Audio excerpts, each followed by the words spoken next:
तो बायबैक को रिवाइज करते जल्दी से। What do you mean by buyback of the share? देखो बायबैक का मतलब क्या होता है पहले वो समझते हैं। बायबैक का मतलब होता है जब company, any company which has a share capital और share capital along with guarantee. देखिए दो ही कंपनी बायबैक कर सकती है, कंपनी विद शेयर कैपिटल और company with share capital as well as guarantee. मतलब शेयर कैपिटल होना जरूरी है, वो कंपनी अपने शेयर्स को बायबैक कर सकती है। बट क्यों करती है कंपनी अपने शेयर्स को बायबैक? सो दैट मार्केट में उसकी रेपुटेशन बढ़े। टेक ओवर जो बिड्स होती है, discourage the takeover risk, takeover के रिस्क को अर्निंग पर शेयर बायबैक करने से बढ़ जाता है, कंपनी की गुडविल बढ़ जाती है। सेक्शन 67 कहता है कंपनी विद शेयर कैपिटल और company with share capital as well as guarantee can not buy their share back until unless they comply with the conditions mentioned under section 68। 68 section कहता है कि company buyback कहां से कर सकती है। जैसा आप स्क्रीन पे देख पा रहे हो, कंपनी बायबैक कर सकती है from their existing share holders या फिर open market. Existing share holder open market से भी ले सकते हैं, एग्जिस्टिंग मतलब अपने शेयर होल्डर से, ओपन मार्केट में, या फिर अपने एम्प्लॉइज से। एम्प्लॉइज कौन से वाले? ईसॉप से या स्वेट इक्विटी वालों से बायबैक कर सकती है। बायबैक की कंडीशंस क्या है? सबसे पहला, it must be authorised by AOA. If it is not authorised by AOA then AOA को ऑल्टर करो, एसआर पास कर, स्पेशल रेजोल्यूशन पास करके एंड देन बायबैक कर सकते हो आप। फिर कंपनी को बोर्ड ऑफ डायरेक्टर की मीटिंग बुला के बोर्ड मीटिंग में बोर्ड रेजोल्यूशन पास करो।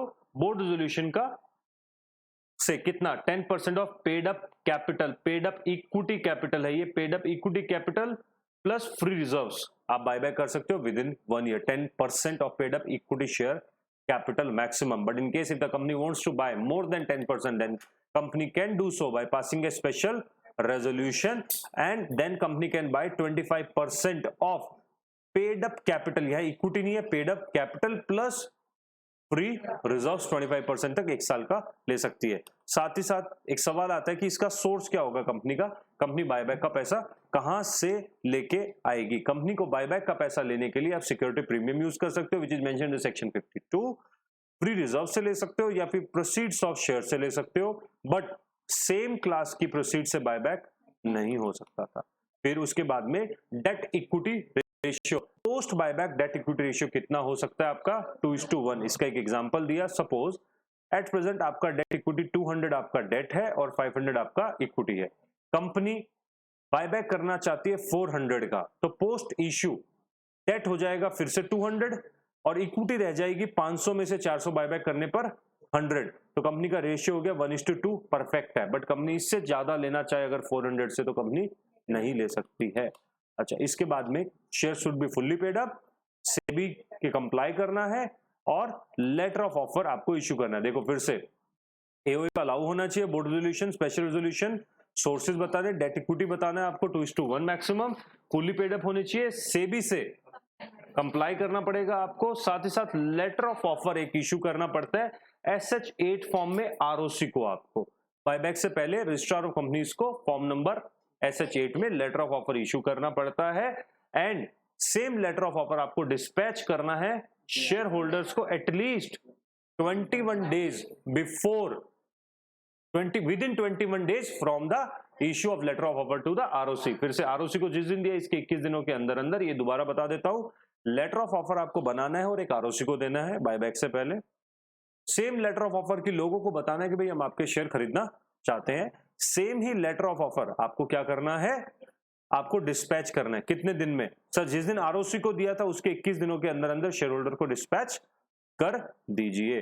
फिर सारे के सारे जो शेयर्स आपने बायबैक किए हैं ये आपको एक्सटिंग्विश, खराब पाड़ने या खत्म करने विद इन 7 डेज। साथ ही साथ सर बायबैक का आपको ओपन कितने दिन तक रह सकता है? बायबैक ओपन रहेगा, लोग जो बिडिंग लगाएंगे बायबैक की वो 15 to 30 days from the letter of dispatch of letter of offer से 15 से 30 दिन तक आपका रहता है। इसके बाद में बायबैक आपको कंप्लीट करना है with in a period of 1 year complete करना है। सर अगर आप आज एक बायबैक लेके आए हो, आप दूसरा बायबैक कब ला सकते हो? कम से कम 2 बायबैक में 1 साल का गैप होना चाहिए। लास्ट जब क्लोजर हुआ था उससे और आज में 1 साल का गैप होना ही होना चाहिए। सर कंपनी जब भी बायबैक करती है तो उसको एक सॉल्वेंसी की रिपोर्ट फाइल करनी पड़ती है। कंपनी जब भी बायबैक करती है उसको सॉल्वेंसी की रिपोर्ट, एक सर्टिफिकेट साइन करना पड़ता है।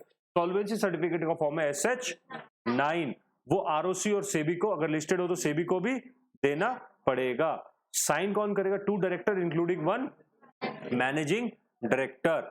अच्छा, उसके बाद में 6 मंथ्स के अंदर अंदर आप कोई भी दूसरा दोबारा से same class of shares issue नहीं कर सकते, बट इसकी एक्सेप्शन है, अगर आप कोई भी प्रीवियस आपका ऑब्लिगेशन है किस चीज का, कन्वर्जन का, तो वो आप कर सकते हो, और या फिर आप दूसरी चीज क्या कर सकते हो, बोनस भी इश्यू कर सकते हो। साथ ही साथ रजिस्टर में एंट्रीज रिकॉर्ड करनी है आपको बायबैक की है, प्लस बायबैक की एक रिटर्न फाइल करनी है आपको SH15 में 30 डेज में।